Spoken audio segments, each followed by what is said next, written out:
네, 안녕하십니까. 성경의 내 이야기다의 김홍덕입니다. 오늘은 최후의 만찬에 대해서 같이 한번 또 이야기해 보도록 하겠습니다. 본문 말씀은 마가복음 14장 22절에서부터 26절까지입니다. 저희가 먹을 때 예수께서 떡을 가지사 축복하시고 떼어 제자들에게 주시며 가라사대 받으라 이것이 내 몸이니라 하시고 또 잔을 가지사 사례하시고 저희에게 주시니 다 이를 마시매 가라사대 이것은 많은 사람을 위하여 흘리는 바 나의 피 곧 언약의 피니라. 진실로 너희에게 이르노니 내가 포도나무에서 난 것을 하나님 나라에서 새 것으로 마시는 날까지 다시 마시지 아니하리라 하시니라. 이에 저희가 찬미하고 감람산으로 나가니라. 아멘. 우리가 이제 그래도 이 말씀을 이렇게 듣고 나누시는 분이라면 6월절의 유래는 다 아실 것입니다.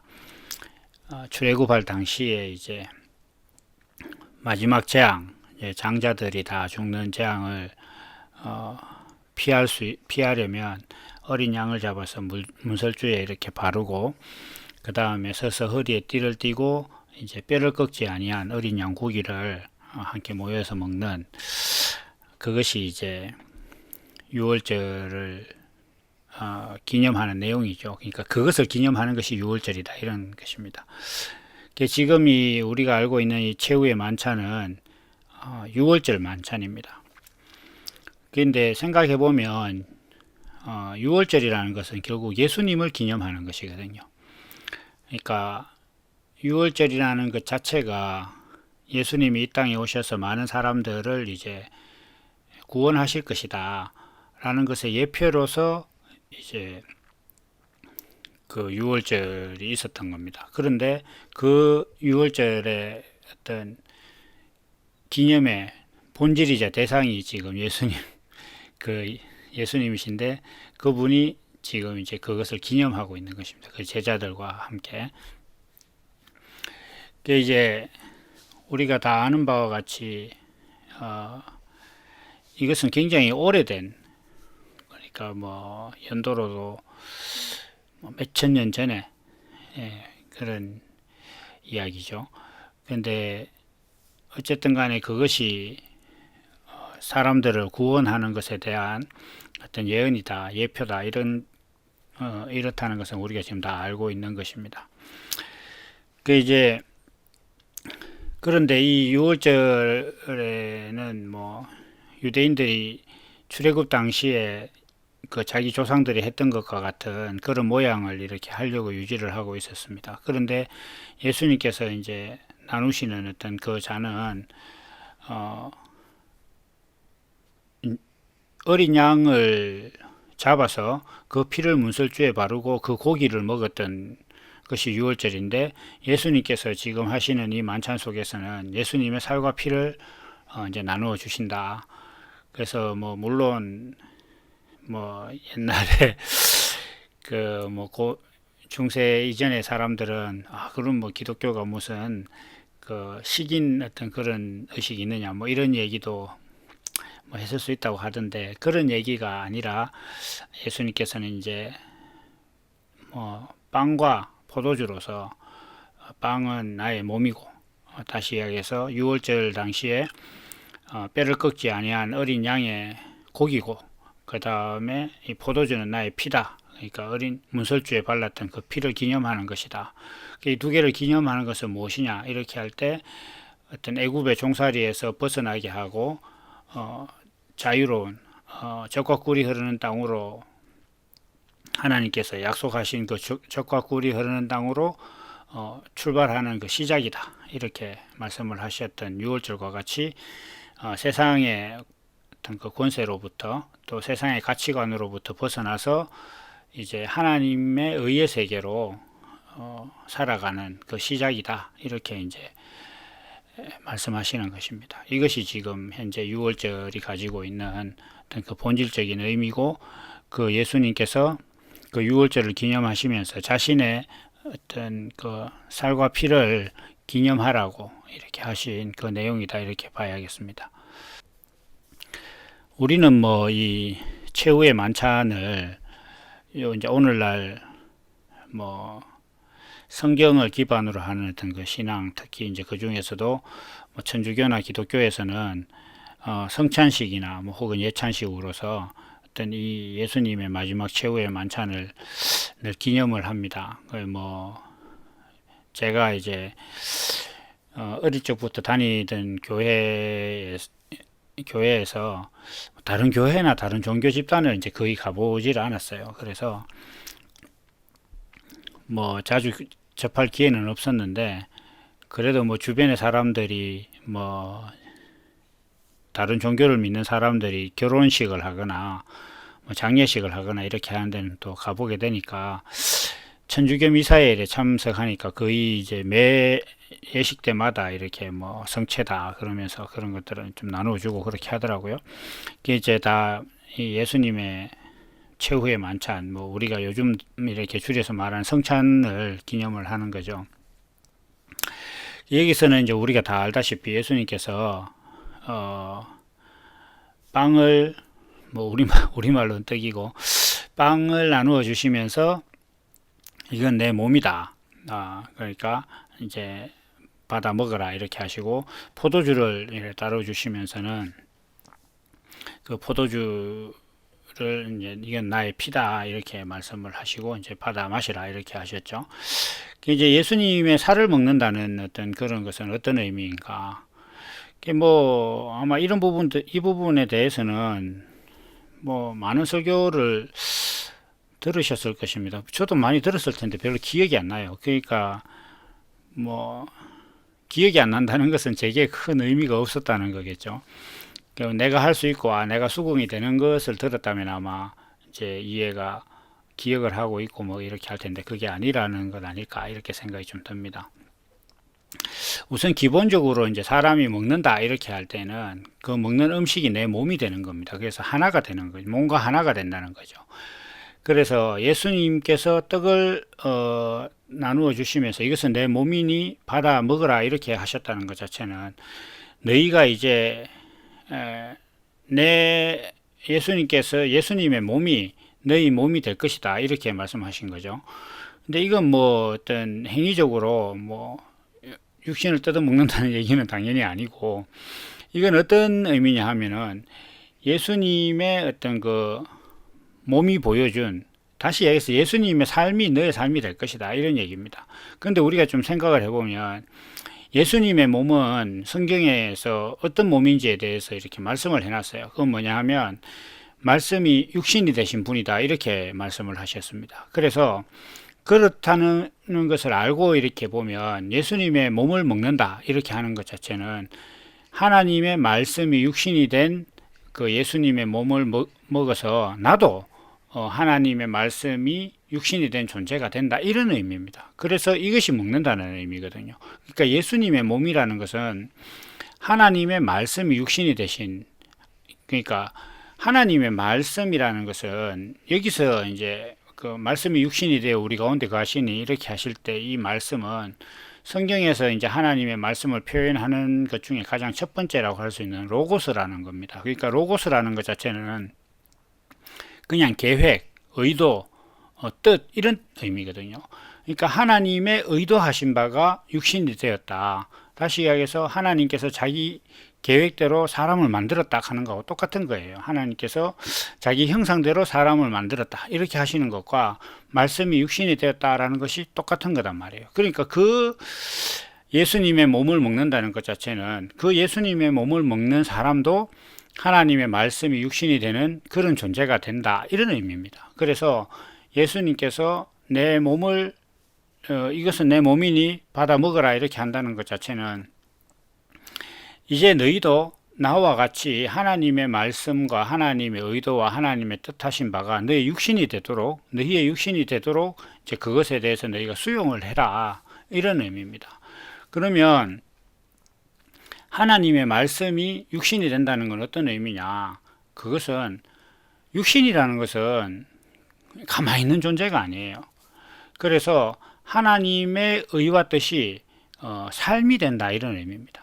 하나님의 말씀과 하나님의 뜻이 너의 삶이 되는 존재가 되라. 그러니까 내 몸이니 받아 마시라, 받아 먹으라 이렇게 하셨다는 것 자체는 나라는 예수님의 어떤 그 육신으로 오신 예수님께서 하나님의 말씀과 의와 뜻을 표현하는 그런 삶을 살았듯이 너희도 이제 하나님의 의와 뜻을 너의 삶이 되도록 하는 그런 삶을 살아라, 이런 의미입니다. 그래서 이걸 이제 좀 쉽게 이야기하면 그 주님 뜻대로 사는 거예요. 사람들이 그 하나님의 말씀과 하나님의 뜻대로 살려고 엄청 노력하잖아요. 하나님 뜻대로 살려고 한다, 이렇게 그렇게 살고 싶어 해요. 근데 사실 우리가 냉정하게 이야기하면 많은 사람들이 뭐 어제도 주일이었으니까 교회에 가서 기도를 하고 뭐 또 많은 기독교인들이 아침마다 기도하면서 오늘도 주님 뜻대로 살게 해주십시오 이렇게 얘기를 하는데, 그 사람들의 대부분의 기도의 전제 조건은 뭐냐 하면 내가 생각하는 바와 하나님의 뜻이 같아지기를 원하는 거예요. 그러니까 하나님이 생각하시는 것과 내 뜻이 같아지는 게 아니고, 내가 뭔가 생각을 하고 있어. 생각을 하고 있는데 그것이 하나님께서 동의하는 것이 되게 하고, 그 다음에 이제 그것이 이루어지기를 바라는 거예요. 사람들은 그러면 제가 이제 말한 것처럼 사람들이 이야기하기엔 양심이 걸리는 거예요. 하나님은 나를 만든 창조주라고 자기가 늘 고백하고 있는 어떤 그런 상황에서 내 뜻대로 하나님께서 움직인다는 건 말이 안 되니까 자기의 뜻을 여러 가지로 포장을 하는 거예요. 내가 생각하는 뜻은 하나님의 말씀에 말씀에 기반을 두고 있다. 그래서 하나님께서 그 성경으로 말씀하시는 어떤 그 행위 규범을 내가 지키려고 하는 것이 내가 지금 가지고 있는 뜻이니까, 이것이 하나님도 이것을 똑같이 생각하실 것이다. 그래서 내가 하나님 뜻대로 살게 해주십시오 이렇게 얘기하는 것 자체는 내가 생각한 대로 내가 성경을 잘 지켜서 하나님을 기쁘시게 하는 자가 되게 해주십시오라는 그런 의미거든요. 이게 이제 좀 교묘하게 숨어 있는 것이라서 이걸 이렇게 잘 발라내서 설명을 한다는 것 자체는 좀 쉽지는 않은데, 제가 늘 말씀드리는 것처럼 사람들이 성경을 지키려고 하는 어떤 그 이유와, 그리고 어떤 성경을 지켜서 도출하고자 하는 결과가 무엇이냐를 보면 됩니다. 그러니까 성경을 지키고 하나님께서 말씀하신 대로 내가 살았을 때 이루어지는 그 결과와 도출되는 내용이 무엇이냐, 이렇게 했을 때 그게 세상에서 성공하고 세상 사람들이 부러워하는, 그러니까 세상 사람들이 부러워하는 것 자체가 야 하나님을 믿으면 저렇게 되는구나 라고 하는 어떤 그런 것에서는 이제 뭐 큰 차이가 없지만, 기본적으로 세상 사람들이 가지고 있는 가치관과 세상 사람들이 부러워하는 것이 무엇이냐 이렇게 했을 때 세상에서 성공하고 뭐 육신이 평안해지고 하는 것을 바라는 사람들이 그 자기들의 바람이 잘 이루어지는 어떤 그런 모습들이 있다는 거예요. 한마디로 세상에서 성공하고 육신이 평안한 거죠. 그래서 그것을 바라는 사람들이 부러워하는 것 자체는 그것이 이루어진 거죠. 그러니까 성경을 지켜서 세상에서 평안해지는 것, 그것을 자기의 이렇게 뜻으로 보고 있다는 거예요. 그러니까 그 뜻이 이루어지는 게 아닙니다. 그것이 하나님의 말씀대로 사는 게 아니라는 거예요. 우리가 말씀이 육신이 되어서 예수님과 같은 삶을 살게 된다 그러면 예수님께서 걸어가셨던 길로 가야 되는 거죠.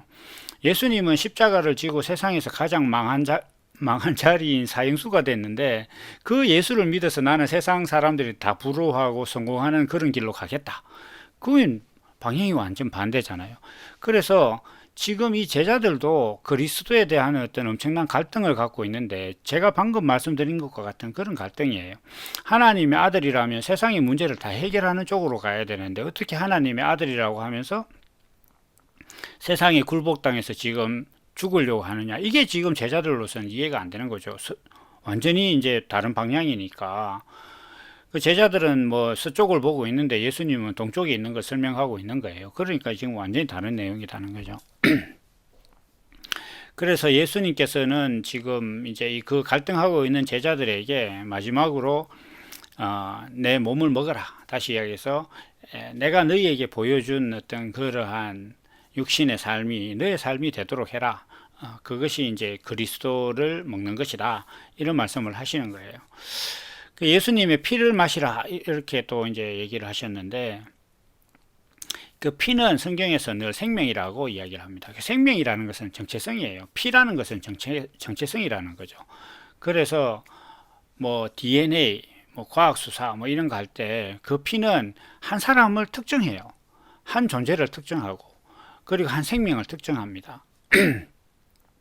그래서 예수님의 피라는 것 자체는 사실 뭐 예수님의 피가 뭐 어디 있어서 지금 우리한테 뿌려진다거나 뭐 그걸 우리가 본다거나 그걸 몸에 뭉친다거나 이렇게 하는 게 아닙니다. 그건 당연하다고 생각하시겠지만, 그러면 그게 아니라면 예수님의 피가 어떻게 나를 구원할 것인가에 대해서 분명한 개념과 상식적인 설명을 할 수 있는 상태가 돼야 되는 거예요. 그걸 설명도 못하면서 예수님의 피가 나를 구속했다라고 믿는 것 자체는 그냥 공중에 이렇게 허황한 걸 믿는 거예요.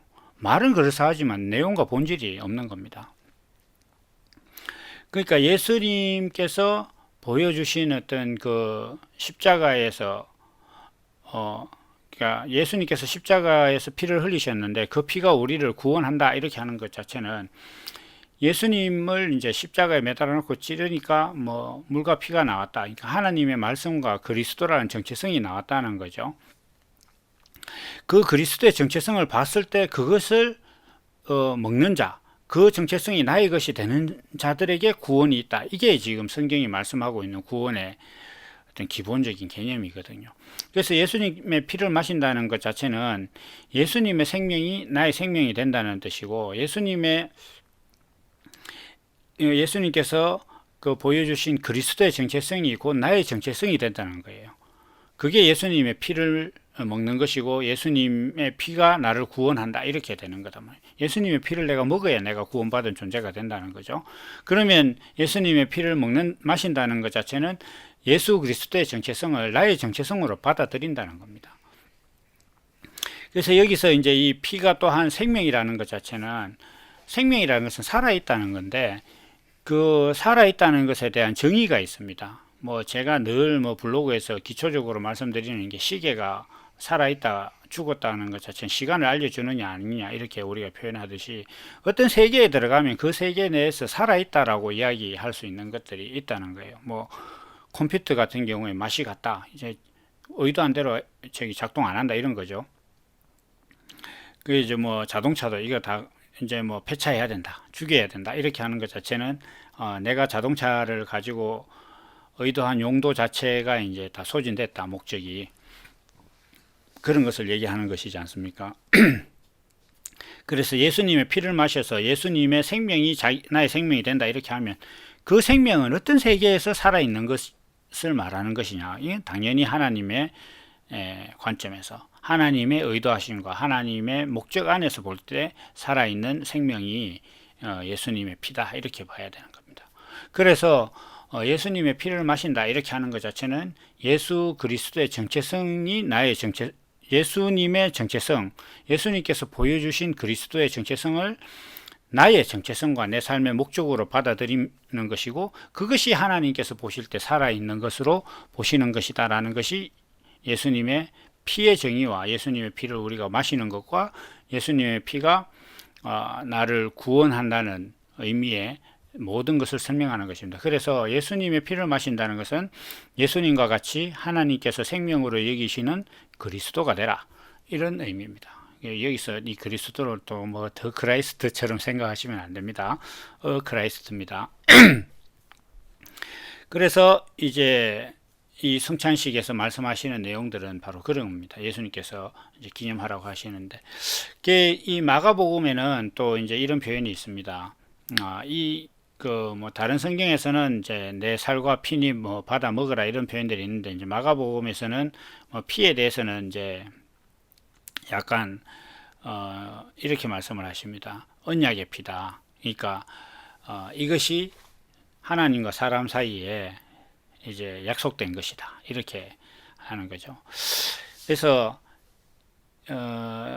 이 예수님께서 이것은 많은 사람을 위하여 흘리는 것이다 이렇게 하셨는데, 이건 뭐냐 하면 많은 사람들을 위한다 이렇게 하는 것 자체는 많은 사람들에게 도움이 된다, 많은 사람들에게 의미가 있다, 이렇게 이런 의미죠. 그렇다면 사람들에게 뭔가 이렇게 빈 곳이 있는데 그것을 채워줄 수 있는 그것이 바로 이 예수님의 피고, 그리고 이것은 약속된 것이다, 이렇게 말씀을 하고 있는 겁니다. 많은 사람들이 가지고 있는 것은 뭐냐 하면 그리스도란 어떤 존재냐, 하나님의 아들이라는 어떤 존재냐, 이런 것입니다. 그래서 그것에 대해서 예수님의 이 피가 그들에게 답이 될 것이다, 그리스도가 누구신지를 보여주게 될 것이다, 이렇게 말씀을 하시는 겁니다. 그래서 이것이 언약이라는 것 자체는 약속이 되어 있다는 것 자체인데, 약속은 누군가가 이렇게 정하는 거죠. 그래서 하나님과 사람 사이의 언약은 뭐냐 하면, 하나님께서 사람을 만들었고 그 사람은 하나님께서 사람을 만든 뜻에 합당하게 합당한 존재가 되는 것, 이것이 하나님과 사람 사이의 약속입니다. 우리가 늘 들고 다니는 스마트폰과 나와의 언약은 뭐냐 하면, 스마트폰이 내가 원할 때 전화도 해주고 인터넷 검색도 해주고 뭐 뱅킹도 해주고 내비게이션도 돼주고 하는 어떤 그것에 대해서 저기 스마트폰과 내가 서로 언약을 한 거예요. 그래서 그 약속을 하고 나는 이제 그 약속에 대한 대가를 지불하고 이제 그 폰을 사는 거죠. 그것처럼 사람들과 하나님 사이의 이 언약은 뭐라 그럴까, 하나님께서 사람에게 세우신 어떤 그런 계획인, 그것이 이제 언약이라고 할 수 있는 것입니다.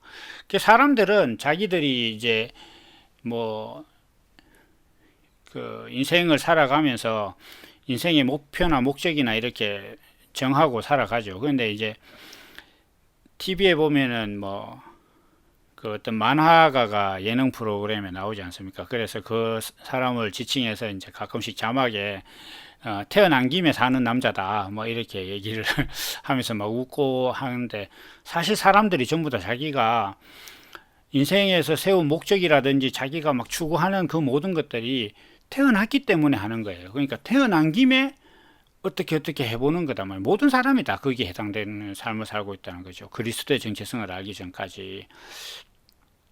그래서 앞서 말씀드린 것처럼 우리가 하나님의 뜻을 안다는 것 자체는 결국 따지고 보면 무엇이냐 하면은 사람이 존재하는 이유를 알게 된다는 거예요. 내가 인생을 살게 되었는데 왜 살게 되었는지를 알게 된다는 거예요. 살게 되었으니 여기서부터 자기가 인간으로서 살아있다는 것을 인식한 다음에 그 인식한 상태에서 이것을 어떻게 살 것이냐의 문제들만 가지고 사람들이 막 전전긍긍하고 싸움을 하고 난리도 아닌데, 더 핵심적인 것은 왜 존재하게 됐느냐라는 거죠. 그래서 그것을 알게 하는 언약의 피가 바로 예수님의 피다, 이렇게 예수님께서 말씀을 하고 계시는 것입니다. 이제 이것이 최후의 만찬 속에서 예수님께서 말씀하시고자 하는 의도인데, 이러한 말씀을 하시는 배경에는 제자들이 이제 앉아 있죠. 다른 성경에는 보면은 이제 가룟 유다에게 네가 이제 나를 팔 것이다라고 이렇게 말씀했을 때 가룟 유다가 이제 뛰쳐나가는 것이 있어요. 이제 마가복음에는 이제 그게 없는데 어쨌든 간에 뒤에 보면 이제 뭐 겟세마네 동산에서 잡혀가실 때 보면 이제 가룟 유다가 오는 거 보니까 그 사이에 지금 없는 거예요. 다른 성경대로 이제 뛰쳐나간 거죠. 그럼 이제 지금 상황적으로 볼 때 11명의 제자가 있는 것입니다. 뭐 사실 그게 아니라도 큰 문제는 없고요. 제자들은 지금 현재 그리스도라는 개념에 대해서 굉장히 혼란스러운 상태예요. 그래서 예수님께서 너희 중에 하나가 나를 팔 것이다 이렇게 했을 때 모두 다 자기인가 싶어서 막 이렇게 걱정했던 것처럼, 자기 자신이 지금 이 예수님에 대해서 알고 있었던 어떤 그런 개념들이 지금 다 흔들리고 있는 상태단 말이에요. 그런데 이 제자들이 그나마가 아니고, 뭐라고 해야 될까, 이 제자들은 그래도 분명한 것이 있었는데, 그것은 뭐냐면 어쨌든 예수가 하나님의 아들이라는 거예요. 예수님이 하나님의 아들은 맞는데, 그 하나님의 아들이라는 존재, 하나님의 아들이라는 것에 대한 개념이 틀린 거예요. 그러니까 그 예수님께서 하나님의 아들 그리스도다라고 하는 것 자체는 육신으로 오신 우리가 동일한 존재로서의 어떤 그런 사람, 그 사람이 하나님의 아들이다. 다시 해서 예수가 하나님의 아들이라는 것을 믿는 것과 하나님의 아들이 어떤 존재인가를 아는 것이라는 두 가지로 구성되어 있다고 볼 수 있습니다. 그래서 그냥 이것을 뭐 분리할 이유는 사실 없는데, 문제는 뭐냐 하면 하나님의 아들이 어떤 존재인가를 분명히 알고 이제 믿어야 된다는 문제는 있는 거죠. 하나님의 아들을, 그러니까 우리가 예수를 믿으면 구원받고 뭐 하나님 아들로서 산다 이렇게 하니까 기독교인들이 가지고 있는 굉장히 오만하고 잘못된 태도가 뭐냐 하면, 내가 하나님의 아들이니까 이제 세상의 모든 문제는 자기를 중심으로 이렇게 돌아가고 자기에게 귀속된다. 모든 것이 나를 위할 것이다. 이렇게 생각을 해요. 그래서 내가 하나님의 아들이니까 운전할 때도 하나님께서 나를 지켜주시고 다른 사람 죽을 때 나는 안 죽을 것이다라는 그런 개념들을 많이 갖고 있는 거죠. 그래서 뭐 이런 표현은 좀 극단적이긴 하지만, 예를 들면은 주님을 위해서 쓰는 일에 은행에서 대출을 막 무리하게 받으면 그 문제가 없을 것처럼 생각하지만, 은행에서 대출 받았는데 그 문제가 없을 리가 있겠습니까? 갚아야 되는데. 그 은행 대출은 사실은 세금보다 무서워요. 세금은 자동이체 안 하잖아요. 그런데 이제 이자는 다 자동이체 하니까 내 의도와도 무관하게 막 빠져나간단 말이에요. 어쨌든 간에, 근데 기독교인들은 뭐 하나님을 위한 거라면 뭐 다 끌어다 써도 하나님께서 다 해결해 주신다 이렇게 하지만, 다 해결해 주지는 않지 않습니까? 뭐 왜냐하면 그런 것들이 사회적인 문제가 되는 걸 보면 하나님께서 그거 다 해결해 주시는 건 아닌 거예요. 그래서 이게 이제 어떤 문제냐 하면, 하나님 아들에 대해서 잘못 알고 있기 때문에 그런 겁니다. 하나님의 아들은 세상 위에 군림하거나 세상의 모든 문제를 귀속시키는 분이 아니고, 하나님의 아들은 세상이 가지고 있는 가치관 아래 종이 되는 게 하나님의 아들이에요. 그게 예수님께서 십자가를 지신 거단 말이에요. 이게 결정적인 차이거든요. 우리가 세상에 많은 교회들이 있지만, 아마 이 말씀을 들으시는 분들도 다 뭐 교회를 다녀보셨거나 이제 교회에 대해서 알고 있을 텐데, 우리가 그 교회에 가서 만족되지 않는 것 자체는 교회가 세상을 지배하듯이 얘기를 하는데 실상은 지배되지 않는단 말이에요. 그래서 거기서 오는 괴리감을 극복할 수가 없는 거예요. 그래서 사람들이 막 더 큰 교회 막 이렇게 더 막 찾아다니는 것은 뭐냐 하면은, 어떤 그 뭐 규모나 능력에서 어느 정도 이제 세력을 갖춘 곳에 가면 세상의 문제를 더 잘 해결할 것이다라고 기대하는 거예요. 왜냐하면 그 교회가 뭐 정치에 간섭한다 이런 것이 아니라, 사람들이 많이 모여 있다는 것 자체를 보고, 그러면 저기 가면 많은 문제가 해결될 것이라고 생각하는 거예요. 그러니까 큰 문으로 들어가는 거죠, 그게. 그렇게 생각을 합니다. 그러나 실상은 그게 아니에요. 하나님의 아들은 세상의 문제를 이렇게 정복하는 분이 아니라 세상이 가지고 있는 가치관에 굴복당하는 게 하나님의 아들이라는 거예요. 그때 하나님의 아들이라는 정체성이 나온다는 겁니다.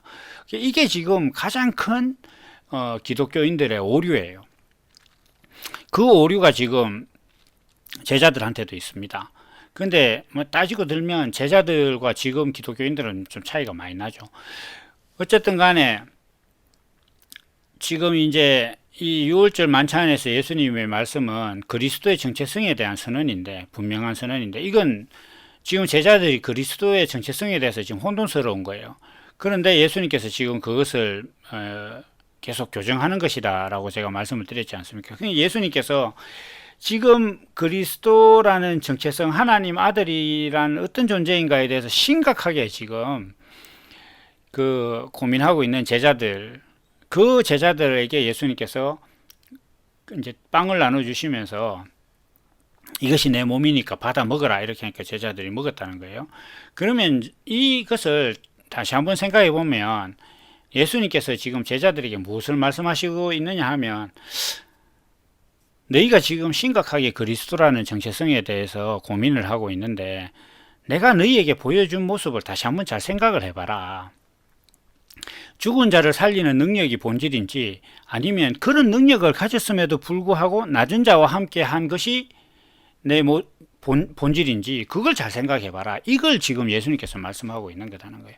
그러니까 하나님의 아들이라는 것은 하나님의 아들이라는 그 엄청난 능력을 가지고 있는데 그 능력을 어디에 쓰고 있느냐, 그걸 보라는 거예요. 그래서 죽은 자를 살리는 능력을 갖고 있는 사람이 왜 거지들과 같이 다니고 있느냐는 거예요. 죽은 자를 살리는 능력을 갖고 있고 보리떡 5개와 물고기 2마리로 5,000명을 먹이는 능력을 갖고 있는 사람이 왜 왕실이 아닌 그 죄인들과 창녀들과 세리들이 모여있는 그곳에 가서 같이 밥 먹고 있느냐 이거예요. 이걸 생각해라는 거예요. 지금 예수님께서 내 몸을 받아 먹으라, 이렇게. 내 몸이 어디에 있었느냐 이거예요. 내 삶이 어디에 있었고 내 삶이 무엇을 보여주느냐, 이것을 지금 생각해봐라. 이것을 너희가 지금 받아 먹으라는 거예요. 그걸 지금 예수님께서 말씀하시는 거예요. 피도 마찬가지입니다. 하나님의 아들이라는 정체성이 무엇인가 지금 다시 생각해봐라. 내가 그 하나님의 말씀이 육신이 된 존재로서 내가 이 땅에 와서 너희에게 보여준 것이 과연 무엇이냐? 내가 세상을 이기는 것이더냐? 그러니까 그 예수님께서 막 유대인들이나 바리새인들과 논쟁도 하고 그들을 막 책망도 하고 이렇게 하지만 돌로 쳐 죽이려고 하고 할 때 그걸 막 그 하늘에서 번개치게 해가지고 그걸 이기게 하셨느냐? 그게 아니다 이거예요. 도망갔다 이거예요. 도망갔어요. 피하고. 그리고 뭐 유대인들이 잡으려고 하니까 막 마을을 돌아다니고 이제 그 뭐라 그럴까, 이렇게 멀리 돌아가고 이렇게 했단 말이에요. 너희는 나를 하나님의 아들이라고 믿는다면 하나님의 아들이라는 내가 너희에게 보여준 것이 무엇이냐, 그걸 지금 예수님께서 말씀하고 있는 거단 말이에요. 그래서 우리도 지금 마찬가지입니다. 지금 많은 사람들이 하나님을 믿고 있고 2000년 전에 십자가에서 돌아가신 예수님이 하나님의 아들 그리스도라는 걸 믿고 있는데, 그러면 그 그리스도는 왜 십자가에서 돌아가셨고 왜 가난한 자들과 함께 있었느냐, 그런 능력이 있음에도 불구하고 이 문제를 생각을 해봐야 되는 거예요. 예수님께서 가난하고 힘든 사람들에게 혁명을 일으켜서 경제적으로 평등한 그런 사회를 만들겠다고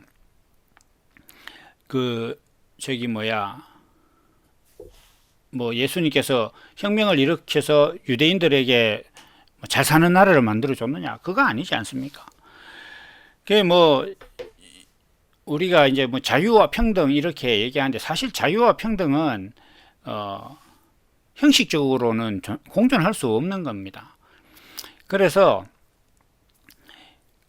많은 사람들이 지금 이제 우리나라도 좀 먹고 살만하니까 어떤 자유도 추구하면서 경제적인 평등도 추구한다 이렇게 하는데, 사람의 능력의 차이가 있고 그 능력이 자유롭게 발휘가 되면 당연히 사는 것이 다른 거예요. 그걸 수용 안 하면 그 사회가 이제 불안정해질 수밖에 없는 거죠. 모든 우리나라뿐만 아니라 모든 나라 사람들 사회가 다 그렇긴 한데, 이런 부분들은 사람들이 눈에 보이는 걸 본질로 보기 때문에 그렇습니다. 이건 늘 말씀드리는 거니까. 지금 예수님께서 제자들에게 내 몸과 피를 내 살과 피를 받아서 너희도 동일한 존재가 되라 이렇게 말씀하시는 것은, 그 제자들이 지금 그리스도의 정체성에 대해서 심각한 혼란에 빠져 있고 아직도 그 혼란이 그치지 않고 앞으로도 계속 남아 있습니다. 오순절 때까지. 그런데 그러한 제자들에게 예수님께서 다시 한번 최종적으로, 이게 최후의 만찬이잖아요. 최종적으로 그리스도의 정체성이라는 것은 이런 것이다. 내 몸을 먹으라 이렇게 하는 것 자체는 내 몸이 이 땅에 와서 뭘 하든지 다시 한번 생각해 봐라. 그리고 그리스도라는 어떤 그 정체성이 무엇인지 다시 한번 생각해 봐라. 이렇게 예수님께서 말씀을 하고 계신 겁니다. 그렇다면 당연히 오늘날 우리도 지금 많은 분들이 이제 교회에 다니고 계신데, 그 교회에 가서 말하고 있는 우리가 들을 수 있는 그리스도의 정체성이 과연 내게 맞는 것이냐, 그거 할 수 있는 것이냐, 교회에서 설교하는 내용들 그 기억이 나냐, 왜 기억이 안 나느냐. 내하고 무관하기 때문에 기억 안 나는 거예요. 내하고 상관 있는 건 기억납니다. 내가 할 수 없는 걸 자꾸 얘기하고 있다는 거예요. 그러니까 많은 사람들이 하나님의 아들에 대해서 오해를 하고 있어서 하나님 아들이라면 하나님 만든 세상에서 뭐든지 마음대로 할 수 있어야 되는 것이 아니냐 이렇게 생각을 하는 거예요. 예수 믿으면 세상의 문제가 잘 해결돼야 되는 것이 아니냐 이렇게 생각을 하죠. 그런데 교회 백날 다녀도 집에 오면 집에 문제는 여전히 있어요. 예배 잘 드리고 와서 집에 와서 부부싸움 하는 것이 그게 현실이단 말이에요. 왜냐하면 여기에는 분명한 문제가 있단 말이에요. 그러한 것들을 우리가 이제 예수를 믿으면 이것이 극복돼야 된다. 다스려져야 된다. 그래서 뭐 심지어는 뭐 남편과 아내 중에 더 신앙이 있다고 생각하는 사람이 상대가 신앙 없다고 막 무시하면서 자기 말 들어야 된다고 갈등이 더 심화되는 거예요. 이게 지금 기독교인들이 가지고 있는 어떤 현상인데 그 왜 그러냐? 예수님이 하나님의 아들인 건 아는데 하나님의 아들이 어떤 존재인지를 몰라서 그런 거단 말이에요. 그건 다시 이야기해서 예수님을 모르는 거죠. 그러니까 뭐 예수 이름으로 기도하라 그러니까 예수 이름으로 돈 달라 밥 달라 이렇게 기도하는 겁니다. 그래서 이러한 것들에 대해서 예수님께서 분명하게 말씀하고 계신 것이 유월절 만찬이다. 그리고 예수님께서 내 살과 피를 먹으라 이렇게 하시는 이유가 내가 너희에게 보여준 그 그리스도의 정체성 그리고 또 앞으로 십자가에서 보여줄 그 모습이 너희의 정체성과 너희 삶의 목적과 너희 삶의 어떤 그 모습이 되라. 이것을 지금 예수님께서 이제 말씀을 하시는 겁니다. 이제 끝으로 이제 마지막에 포도나무에서 난 것을 하나님 나라에서 새 것으로 마시는 날까지 다시 마시지 않겠다라는 말씀을 이제 말씀드리고 오늘 말씀을 마치겠습니다. 그 포도주를 마시지 않겠다. 하나님 나라에서 새 것으로 마시는 날까지 이렇게 이제 말씀을 하셨어요. 그러니까 이게 뭐 엄청난 선언이죠. 뭐 다시는 포도주 안 먹겠다. 그러니까 뭐 이게 알코올 중독자가 술 안 마시겠다라는 그런 의미가 아닙니다. 그 유대인들에게 이제 포도주는 일상이니까. 그리고 이제 포도주를 마신다. 포도나무는 결국 예수 그리스도잖아요. 그런데 지금 여기서 생각을 해야 될 것은 이 말씀이 내가 이제 포도주를 안 마시겠다는 말씀인가? 그게 아니에요. 새 나라에서 마시겠다는 거거든요. 하나님 나라에서 새 것으로 마시겠다. 이 말씀이죠. 그러니까 지금 나는 이제 뭐 포도나무에서 난 것을 안 먹겠다라는 것이 이 말씀의 본질이 아니라 하나님 나라에서 새 것으로 마시겠다 이런 말씀이라는 거죠. 그러면 새 것은 하나님 나라는 어떤 것이냐 이렇게 할 때 하나님 나라는 하나님의 의가 다스리는 것이죠. 다시 이야기해서 이건 지금 제자들이나 오늘 우리 같은 사람들이 제가 앞서 말씀드린 것과 같이 하나님 예수가 그리스도라는 것과 그리스도가 어떤 존재인 것을 아는 것이 다 이루어지면 그 사람에게 하나님의 나라가 열리는 거예요. 그러니까 그 사람들이 새로 그리스도와 함께 이제 즐기는 것, 그것이 바로 하나님 나라에서 새 것으로. 그러니까 이 지금 그 유대인들이 알고 있는 포도나무, 제자들이 알고 있는 포도, 제자들이 알고 있는 그리스도가 지금 헛것이라는 거예요. 헛것인데, 그러니까 그리스도에 대해서 잘 모른다는 거죠. 그래서 그 예수님께서 십자가에 달려 돌아가시고 제자들 안에 성령이 임하시고 나면 그리스도의 정체성이 새롭게 정립이 되는 거예요. 그게 새 포도나무단 말이에요. 새로 마시는 것이단 말이죠. 그것이 새 것이고 새 포도나무다는 거예요. 그것을 마실 때까지 이제 안 마시겠다 이렇게 하신 것은 그걸 마시겠다는 거예요. 안 마시겠다는 게 본질이 아니단 말이에요. 지금 뭐 이 최후의 만찬 끝나면 십자가 이제 로마 군인들한테 잡혀가가 뭐 채찍질 당하고 십자가에 못 박히는데 그 사이에 뭐 포도주 마실 여가가 어디 있습니까 지금? 그러니까 그 얘기가 아니단 말이에요. 그래서 이것은 내가 이제 오늘 너희에게 살과 피를 먹으라고 했으니까 그것이 이제 너희에게 들어가고 그리스도라는 정체성이 너희 안에 이제 이미지로 심기고 나면 말씀하신 대로 성령이 오셔서 그것이 무엇인지 알게 되면 성령으로 너희 안에서 잉태가 되면 너희가 하나님 나라에 속한 자가 되고 그러면 너희가 새로운 그리스도라는 어떤 그 정체성에 대해서 온전히 알게 된 새 그리스도를 너희가 누리는 상태가 됐을 때 그때 내가 너희와 같이 마시겠다. 다시 얘기해서 너희와 함께 그리스도라는 정체성을 함께 나누고 먹고 마시고 공유하고 그 안에서 하나가 된 어떤 그런 세계가 이제 시작될 것이다. 그 얘기를 하시는 거예요. 그러니까 이로써 최후의 만찬을 통해서 내가 너희에게 그리스도가 누구신지, 하나님의 아들이 누구신지에 대해서 내가 이제 모든 것을 다 말했다. 이것이 이제 성령께서 오시면 너희가 내가 말한 그 모든 것을 알게 될 것이다. 그러면 그때 새 그리스도, 너희가 이때까지 지금 이렇게 혼란스러운 어떤 그 그리스도의 정체성이 다 사라지고, 아, 이것이 하나님의 아들이고 이것이 그리스도라는 것이 분명해졌을 때, 그때 너희가 새로운 포도주를 마실 것이고 나도 그 포도주를 함께 마실 것이다. 다시 이야기해서 너희와 내가 그리스도, 내가 하나님께서 보여주시고자 했던 그 새로운 포도주, 새로운 포도나무, 새 그리스도에 대한 정체성, 그러나 원래 하나님께서 말씀하시고자 했던 그것이 너와 나의 공통된 생명이 되는 어떤 그런 나라가 이제 올 것이다. 그것이 이제 하나님의 뜻이고 내가 너희에게 전해주는 어떤 그 본질적인 것이다.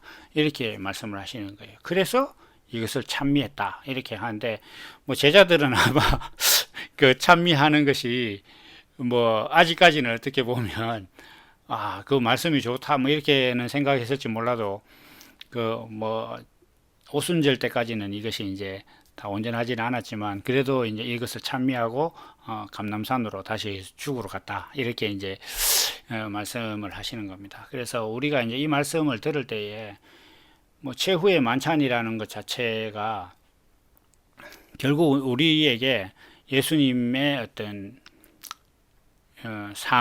삶이 나의 삶이 되는, 그래서 예수님의 살을 먹는 그것이 우리의 언약이고, 또 예수님의 피, 그리스도의 정체성이 나의 정체성이 되는 것이 또한 언약이고, 그러한 존재가 되었을 때 하나님 나라에서, 그러니까 죽어서 천국 가는 것이 아니라 내가 그리스도의 몸으로 사는 것, 그리스도로서 살아가는 그것이 하나님 나라고, 그리스도의 정체성을 내 삶의 본질과 목적으로 여기는 것, 그것이 또 그리스도의 삶이고 하나님 나라의 삶이고, 그렇게 됐을 때 그 새 나라, 거기서 마시는 새 포도주를 함께 마시자라는 것이 예수님의 말씀이다 라는 것을 이제 오늘 말씀드립니다. 오늘 여기까지 하고 또 다음 시간에 뵙도록 하겠습니다. 감사합니다.